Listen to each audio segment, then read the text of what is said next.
ბათუმში ოთარ ცანავას სახელობის ჩემპიონატი ჭიდაობაში დასრულდა. შეჯიბრის 300 მონაწილედან ბათუმი ცანას გამარჯვებული 84 ბათუმელი სპორტსმენი გახდა.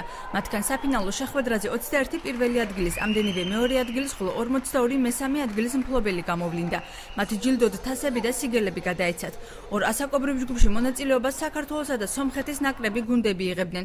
ჩემპიონატი აჭარის სპორტისა და ახალგაზრდობის საქმეთა დეპარტამენტის დაფინანსებითა და აჭარის ჭიდაობის ფედერაციის ორგანიზებით გაიმართა. ბათუმი ცანა აჭარაში 2010 წლიდან საქართველოს სამგზის ჩემპიონისა და ვეტერანი მოჭიდავის ოთარ ცანავას პატივსაცემად იმართება. კარგი ტურნირი იყო ძალიან.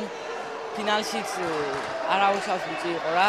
ისიც კაი 1-3-4 წელი დადის და მეც ამ ტურნირისთვის სადანათოდ ვემზადებოდი და კიდე წინ გვაქვს მრავალი ტურნირები, იმ ტურნირისთვისაც ალბათ მოვემზადები. მესამედ არის რომ ამ ტურნირში პირველი ადგილი ავიღე, ძალიან ძლიერი მოწინააღმდეგეები მყავდა. მომავალშიც უფრო მეც ვივარჯიშებ რომ არ გამიჭირდეს მოწინააღმდეგებთან მოგება.